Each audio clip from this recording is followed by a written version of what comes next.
सर्वप्रथम गुरु जी को चरण स्पर्श और आज के शिविर में उपस्थित सभी आए हुए बंधुओं को, सभी लोगों को मेरा नमस्कार। छोटे बच्चों को स्नेह। जैसा कि गुरु जी ने हमको सनातन धर्म साहित्य स्थापना अभियान का टॉपिक दिया है, तो इसके बारे में संक्षेप में आप लोगों को अवगत कराने के लिए गुरु जी ने खुद ही बोला कि साहित्य ही धर्म है, यानी साहित्य की स्थापना धर्म की स्थापना। तो अगर साहित्य नहीं है, धर्म नहीं है, तो धर्म के अलावा अगर धर्म नहीं है इसका मतलब अधर्म है। तो अधर्म में जो कुछ भी होता है वो होगा और हो रहा है। गुरुजी जब सर्विस में थे, जॉब में थे, सरकारी जॉब कौन छोड़ के आता है।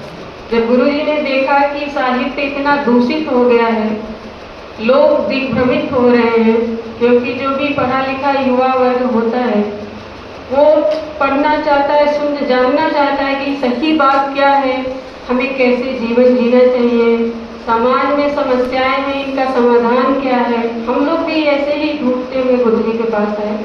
तो जो भी सही दिल का होता है, जिसकी कुछ भावनाएं काम करती हैं, समाज के हित में कुछ सोचता है, तो वो बुक के माध्यम से, शिक्षा के माध्यम से अच्छी किताबें, कौन महापुरुष है इस समय या पिछले किसी महापुरुष ने कोई पुस्तक लिखी है, तो उसी को हम लोग पढ़ते हैं। फिर उससे जैसा प्रेरणा मिलती है तो उस पर जीने की कोशिश करते हैं।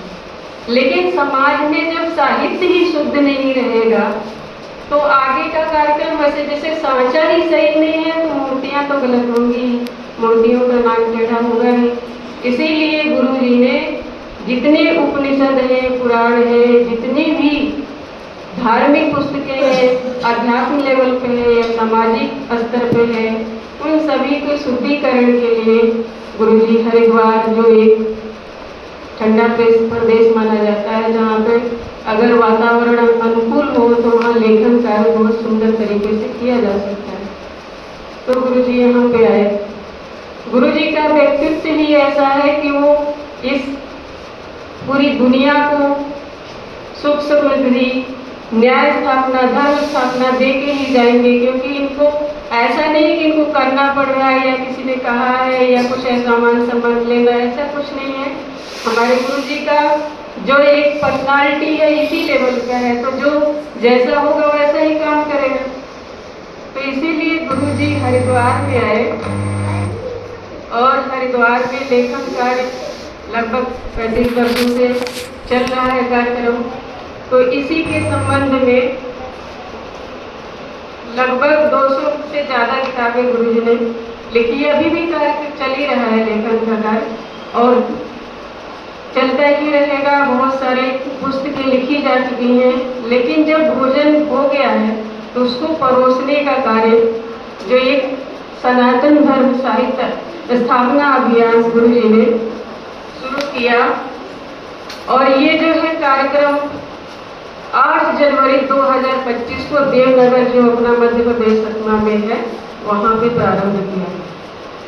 तो कहते हैं कि अंधकार है वहाँ जहाँ आदित्य नहीं है, और मुर्दा है वह देश जहाँ साहित्य नहीं है। तो आदित्य नहीं है तो अंधकार है, इसीलिए अपना सूरज लोगो है प्रकाशित कर रहे हैं गुरुजी, सूरज को फिर से उगा रहे हैं। तो अगर सूरज नहीं है, साहित्य नहीं है, आदित्य नहीं है, आदित्य की तुलना अपने साहित्य से की गई है और साहित्य ही धर्म है। तो अगर साहित्य नहीं है, आदित्य नहीं है, तो ये पूरा समाज, पूरा देश अंधकार में ही डूबा रहेगा। इसमें कोई ऐसी सोचने वाली बात नहीं है, साक्षात प्रमाण है और चल ही रहा है। तो अभी इस अभियान में कुछ सब्जेक्ट हैं, जिसे कि इसका मुद्रण कैसे है, प्रकाशन कैसे है, वितरण कैसे है, इसमें मैं संक्षेप में आप लोगों को अवगत कराऊंगी। तो जो इस अभियान की शुरुआत हुई वो देवनगर में 8 जनवरी, जो गुरुजी का जन्मदिन भी होता है, 8 जनवरी 2025 में शुरू की गई। और इसका 30 वर्ष का जो है कार्यक्रम, भारतीय कार्यक्रम में, मतलब पूरे अपने भारत देश में इस कार्यक्रम को चलाया जाएगा। और 2055 मतलब 55 में 30 पूर्ण हो जाएंगे, तो 30 साल जो कार्यक्रम है ये अपने पूरे भारत में चलेगा। और 2055 के बाद पूरी दुनिया में साहित्य की स्थापना की जाएगी। वहाँ पे भी पुरोहित नियुक्त किए जाएंगे और वहाँ पे भी साहित्य की स्थापना की जाएगी। घरों घरों में जाके इस साहित्य को स्थापित किया जाएगा, धर्म को स्थापित किया जाएगा और लोगों को सद्व्रत दिया जाएगा कि आप सत्य की मार्ग पे चलें। और जो ये सत्य उपासना की बुक है इसे पढ़िए, रोज ही पढ़ना है। जो भी पुस्तक जीत जाएगी उसको पढ़ना है, भले आप एक पेज ही पढ़ें और सत्य का व्रत लें और सत्य की राह पे चलें, उसको जाने माने जिए। तो साहित्य अगर हम लोग के पास, जनता के पास, जन जन के पास जाएगी तो सत्य को जब आदमी जानेगा तो उसे मानेगा, जब मानेगा तो जिएगा। अगर साहित्य नहीं है तो किसी साहित्यकार ने एक श्लोक कहा है, जो 2 लाइन का श्लोक है, साहित्य संगीत कला विहीन साक्षात पशु पुच्छ विषाणहीन तृणं न खादन्नपि जीवमान तद्भागधेयं परं पशूनां। मतलब साहित्य नहीं है तो मनुष्य को पशु के समान बताया गया है, जिसका सिंह नहीं, पूंछ नहीं। अब इससे ज्यादा क्या बेइज्जती होगी कि किसी साहित्य ने ये बताया, साहित्यकार ने, कि आप मनुष्य तो हैं लेकिन अगर साहित्य सही नहीं है, उसका अध्ययन नहीं करते हैं, उसकी जानकारी नहीं रखते हैं, तो आप पशु के समान हैं। आपके पूंछ नहीं है, सिंह नहीं है, घास नहीं खाते हैं, लेकिन हैं तो आप पशु। उसके भी आगे कभी ने छोड़ा नहीं है। एक और व्यंग कसा है कि अच्छा है पशु आपस में बात करते हैं, अच्छा है कि ऐसे मनुष्य पशु हैं जो घास नहीं खाते, नहीं तो हम लोग का घास ही खत्म हो जाता है, हम लोग का घास ही चल रहा है। तो अब इतना ज़्यादा डायमेंशन को लो कर दिया गया है, तो साहित्य आप समझ सकते हैं कि कितना ज़्यादा इम्पोर्टेंट रखता है मनुष्य के लाइफ में। धर्म है, साहित्य धर्म है, तो धर्म नहीं है तो कुछ नहीं है। हमारे जीवन में अगर धर्म नहीं है तो हम अधर्मी हुए, और अधर्मी बनने का मतलब यही है कि आप पशु से भी गिरे हुए स्टेज में आते हैं। तो साहित्य स्थापना का एक जो शुरुआत हुई थी ये अनंत काल तक चलता रहेगा। भारत में 30 वर्षीय कार्यक्रम है जिसमें हर स्टेट लेवल पे, राज्य स्तर पे अपने पुरोहित नियुक्त किए जाएंगे, जिले स्तर पे पुरोहित नियुक्त किए जाएंगे। लगभग जिले 800 है तो 800 पुरोहित बनाए जाएंगे। हम लोग का बहुत ही सौभाग्य है कि प्रथम पुरोहित शिविर प्रशिक्षण शिविर में उपस्थित हैं और इसकी शिक्षा ग्रहण करेंगे। तो जो ये 30 वर्षीय कार्यक्रम के बाद जो बाकी पूरी दुनिया में है, तो वहाँ भी आप लोगों को पुरोहित बनाए जाएंगे और आपके माध्यम से पूरे घर घर जन जन तक साहित्य को पहुँचाया जाएगा। अब इसका एक है कि प्रभाव क्या पड़ा। देखिए साहित्य जब इतना इम्पोर्टेंट है, धर्म इतना इम्पोर्टेंट है, तो इसका प्रभाव तो पड़ेगा ही, बहुत ही व्यापक प्रभाव पड़ेगा। और पता ही है कि अगर हम लोग सही साहित्य पढ़ेंगे तो सही मार्गदर्शन मिलेगा, सही प्रेरणा मिलेगा और हमारे जो पर्सनालिटी का डेवलपमेंट है वो बहुत ही उच्च लेवल पे होगा, जो गुरुजी अभी बता रहे थे फोर्थ यूज का। तो ये जो जितने भी साहित्य, क्योंकि साहित्य ही सिद्धांत है, सिर है, अगर शरीर का सिर ही नहीं रहेगा तो ये धड़ तो बेकार है, मुर्दा है, किसी काम का नहीं है। तो साहित्य सिद्धांत है, सिद्धांत सिर है, और साहित्य अगर सही है, सिद्धांत अगर सही है तो सही संस्कृति का निर्माण होता है, जिसे हृदय कहते हैं। और हृदय सही निर्माण होगा तो हम लोग जैसे पुरोहित और हम लोग जैसे कार्यकर्ता इस समाज को प्राप्त होंगे और जो देश के लिए, समाज के लिए काम करेंगे। और संस्कृति से ही संस्कार बनते हैं। गुरुजी ने बोला सुंदरता उसी में है जिसके गुण सुंदर हो। तो गुण संस्कार जब स्वभाव अच्छे बनेंगे तो हम लोग अच्छे इंसान बनेंगे, सच्चे इंसान बनेंगे, और संस्कार से ही संसाधन की प्राप्ति होती है। तो इस तरह से जब मुख्य बात सिद्धांत ही है तो सिद्धांत ही साहित्य है, साहित्य ही धर्म है। अब इससे ज़्यादा और क्या इम्पोर्टेंस होगी? अगर मेन चीज़ वही है तो उसको अब प्रचार प्रसार करने का समय आ गया है। साहित्य ज्ञान का है उजियारा, साहित्य ज्ञान का है उजियारा, यही बनाता जीवन प्यारा। साहित्य ज्ञान का है उजियारा, यही बनाता जीवन प्यारा। तो हम लोग को साहित्य घर घर पहुंचाना है, अपने जीवन को और दूसरे के जीवन को भी सुंदर बनाना है। अब इसके साहित्य के समाज का एक ये भी माना जाता है कि अगर सही साहित्य है तो वो समाज का दर्पण होता है, क्योंकि आप कोई भी बात रखते हैं तो वहाँ पे क्या बात आती है? यही आती है कि सही है कि गलत है। जब अगर आपके पास सही बात रहेगी तभी तो आप गलत वाले से तुलना कर सकेंगे। तो साहित्य अब हमारे गुरु जी द्वारा जो प्रतिपादित साहित्य समाज में जाएगा तो लोग अपने आप कंपेयर करेंगे, कह रहे जो ओशो जी ने लिखा या और महर्षि ऋषि लिख रहे हैं, इतनी सारी किताबें आचार्य श्री राम जी ने लिख दिया। किताबें लिखने का बहुत लोगों ने लिखा है, लेकिन वो किताबें मार्केट में है, बाजार में लोग ले रहे हैं, उनके अनुयायी ले रहे हैं कोई भी, तो वो कैसे जानेगा कि क्या हमारे गुरुजी या ये महापुरुष ने सही लिखा है? जब हमारे गुरुजी की पुस्तक जाएगी तो लोग अपने आप कंपेयर करेंगे, बाकी सारी किताबें अपने आप रिटायर्ड हो जाएंगी। तो जब सही बात हम लोग परोसेंगे समाज में तो सही बात ही कहते हैं। जब बादाम की मूंगफली की जगह बादाम रखोगे तो अच्छी क्वालिटी का तो वो लोग देंगे ही। तो उसी तरह से साहित्य सैद्धांतिक है। गुरुजी ने किसी चीज से प्रेरित होकर नहीं लिखा है। जैसे तुलसीदास उनके स्त्री से प्रेरित है तो उन्होंने कुछ ऐसे शब्द, जो भी महापुरुष उसका व्यक्तित्व जिस चीज से प्रभावित रहता है उसके लेखन में झलकता है। हमारे गुरुजी किसी भी चीज से प्रभावित नहीं है, इसलिए जो भी सत्य प्रेम न्याय पुण्य इसके अलावा सिद्धांत जो भी सैद्धांतिक है इसके अलावा कुछ भी नहीं। कोई आप चाहे हिंदू हो, मुसलमान हो, सिख है, ईसाई है, जैन, पारसी, बहाई, कोई भी, सभी के हित के लिए है। इसीलिए गुरुजी कहते हैं डंके की चोट पे कि जब सनातन धर्म प्रतिष्ठित होगा, न्याय स्थापना होगी तो सब लोग इसको एक्सेप्ट करेंगे, क्योंकि सभी के हित में है, किसी जाति धर्म से प्रभावित नहीं है। हमें संक्षेप में ही बात करनी है। तो जो साहित्य होता है इससे नैतिक मूल्यों का विकास होता है, जिससे कहते हैं ना कि अभी यहाँ पे जंतर मंतर पे पूरे देश में इस समय चल रही है न्यूज़ काकरोच जो है वो क्यों? क्योंकि उनके संस्कार सही नहीं।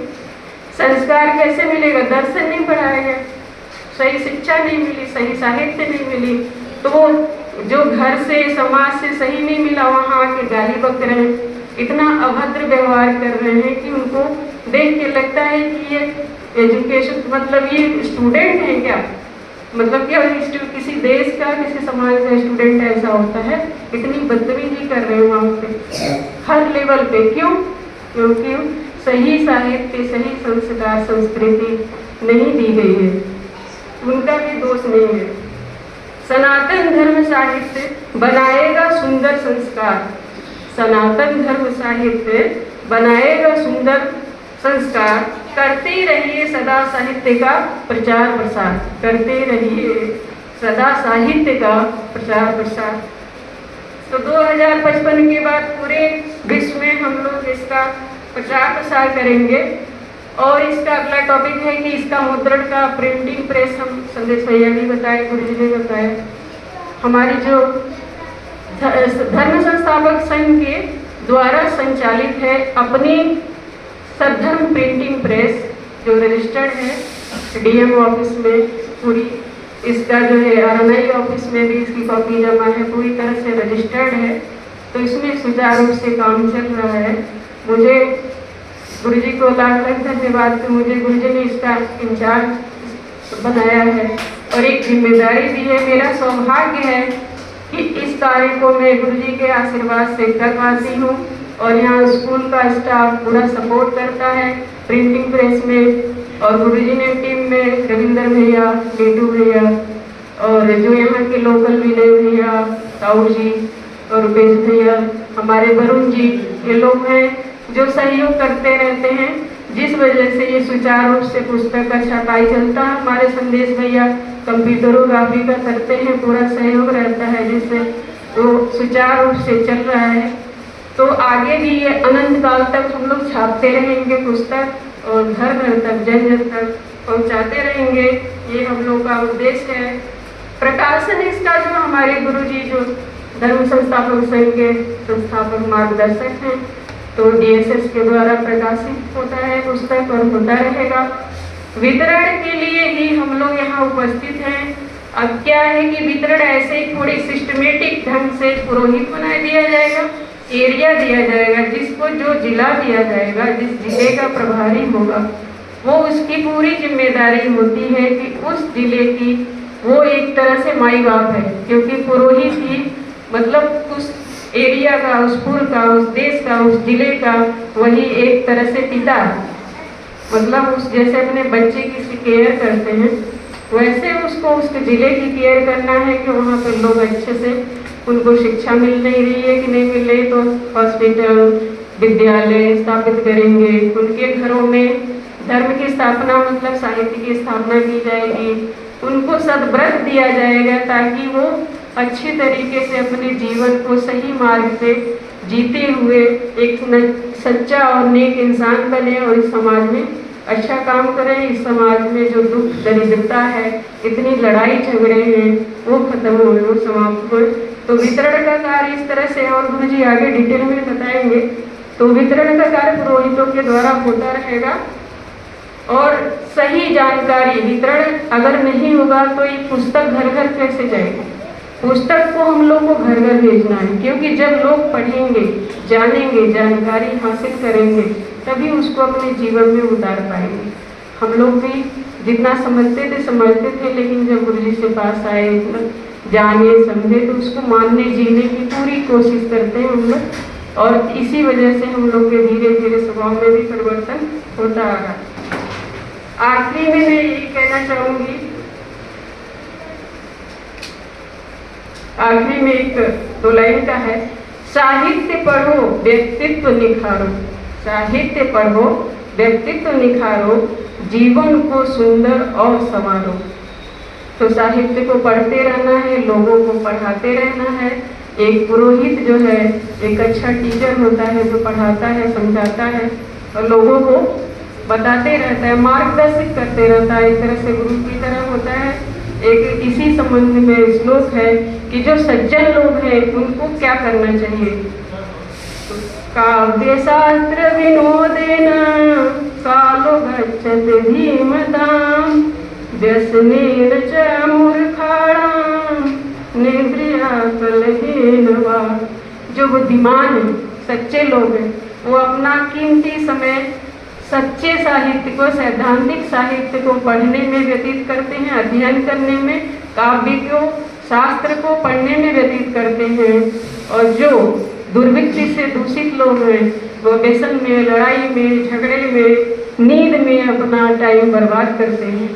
तो हमें सबसे यही उम्मीद है कि हम लोग अपने ड्यूटी को, अपने कर्तव्य को, गुरु जी का जो भी आदेश होगा उसको पूरी निष्ठा से निभाएंगे। और सभी को धन्यवाद।